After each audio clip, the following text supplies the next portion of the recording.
康怡花園烹屍案，一場源於自卑與謊言嘅4年懸案。2000年10月19日，香港康怡花園發生一宗震驚全城嘅兇殺案。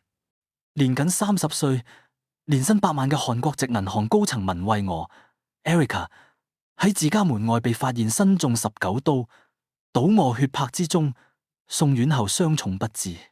呢單懸案困擾重案組長達4年，最終憑藉幾粒微不足道嘅3樓，揭開咗一名普通保安員因自卑感作祟而引發嘅失控復仇，以及其背後被謊言層層包裹嘅悲劇真相。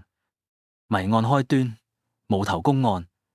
案發當晚約11時，鄰居聽見文慧娥單位傳出激烈爭吵，以及佢用英語大嗌 "Get out"， 隨後係3聲淒厲嘅慘叫。鄰居開門查看時，發現文慧娥已跪伏喺自家緊閉嘅門外，身下血流成河。警方到場後，法醫報告指出，死者身上共有19處刀傷，致命傷係左大腿內側一處長16厘米、深8厘米嘅切口，斬斷咗股動脈，導致其失血過多死亡。現場調查發現咗幾個關鍵線索，遺落嘅證物喺死者身旁發現咗幾粒不屬於佢衣物嘅3樓，以及幾滴不屬於佢嘅血跡。血指模、單位門柄及門內一個由報紙折成嘅刀套上留有多個血指模。兇器，一把染血嘅西瓜刀喺大廈樓下嘅花槽被尋獲。由於死者屋內財物完好，警方初步排除咗劫殺嘅可能。文慧娥背景單純，事業有成，社交圈中並未與人結怨，仇殺嘅可能性亦極低。警方將調查重點轉向情殺，盤問咗超過300名相關人士，包括曾經與佢約會嘅男性，但所有人都有確鑿嘅唔在場證據。案件線索中斷，儘管警方懸紅30萬港元，4年嚟依然毫無進展，案件逐漸成為一宗懸案。4年後嘅突破，關鍵嘅3樓。4年後，當案件幾乎被塵封，一名警員喺重新檢視所有證物時，將注意力集中喺嗰幾粒喺現場揾到嘅普通3樓上嘅。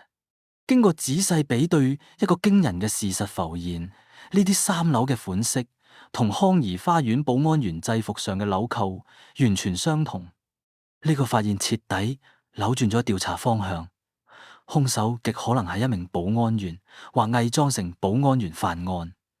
警方立即重新翻查案發當晚嘅大廈閉路電視錄影，果然發現一名身穿保安制服嘅男子喺案發時段進入大廈。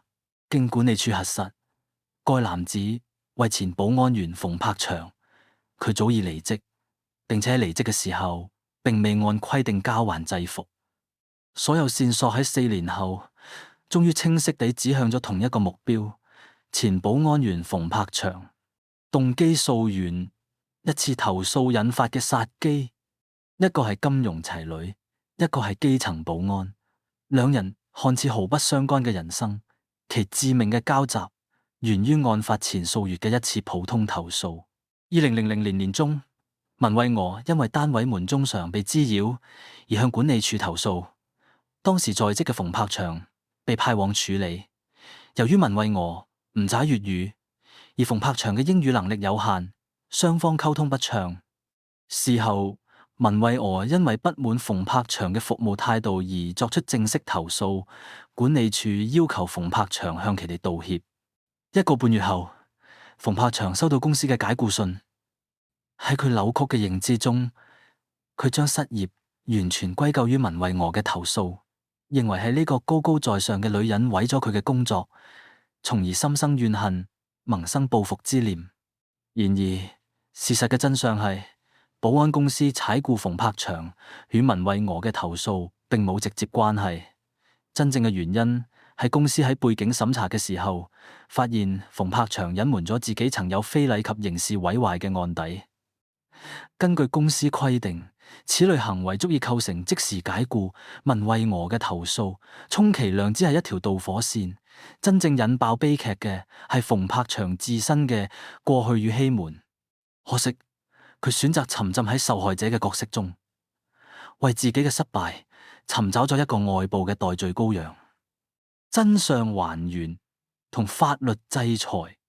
2000年10月19日晚，即被解僱後12日，失業嘅馮柏祥穿上嗰套未歸還嘅保安制服，攜帶一把用報紙包裹嘅西瓜刀，利用熟悉嘅密碼順利進入大廈，上門向文偉娥討個講法，並要求金錢賠償。根據佢被捕後嘅供詞，雙方再次因語言不通發生爭執。當文偉娥感覺到來者不善，將佢推出門外並大嗌 Get out 時，呢句話徹底擊潰咗馮柏祥嘅理智。佢聞出西瓜刀，喺同文偉娥嘅糾纏拉扯中，憤怒演變成失控嘅暴力，一刀又一刀咁斬向對方。佢制服上嘅紐扣亦都喺呢場掙扎中被扯脫，成為日後破案嘅關鍵。犯案後，馮柏祥深知鑄成大錯，將兇刀棄於樓下花槽後倉皇逃往內地。風聲過後，佢前翻港，並改名為馮毅祥。喺跟住落嚟嘅4年裏，甚至因經營非法場所而2度入獄。2004年，馮柏祥出獄後申請綜援，政府部門喺核對其身份嗰陣，發現其原名正係康怡花園命案嘅頭號疑犯。同年10月7日，當佢從羅湖返港嘅時候，被警方拘捕。被捕嘅時候，佢承認我無心殺佢，係我做嘅，我會交代。2006年，馮柏祥被法庭裁定謀殺罪名成立，判處終身監禁。案件反思失敗嘅歸因與階層嘅悲劇。此案最可悲之處，在於佢係一場完全建立喺謊言與錯誤認知之上嘅復仇。從犯罪心理學角度分析，馮柏祥嘅行為係自戀傷害同外部歸因嘅典型案例。佢本身自尊心極度脆弱，無法坦然面對因自身過錯隱瞞案底而導致嘅失敗。文偉娥嘅投訴成為一個讓佢將所有挫敗感與責任外判嘅出口。喺佢眼中，文偉娥唔再係一個活生生嘅人，而係一個導致佢不幸嘅符號，一個代表住佢無法企及嘅精英階層嘅縮影。殺死佢，喺佢扭曲嘅世界觀裏，等同於抹去嗰個時刻，提醒佢有多失敗嘅鏡像。呢宗案件深刻咁警示我哋，當一個人選擇將自己嘅所有失敗歸咎於外界時，佢追求嘅往往唔係公義，而僅僅係為咗逃避面對嗰個無能為力嘅自己。馮柏祥嘅刀最終斬向嘅，究竟係一個佢恨之入骨嘅仇人，定係一個佢唔敢面對嘅象徵住自身失敗嘅倒影？呢個問題留俾咗社會無盡嘅深思。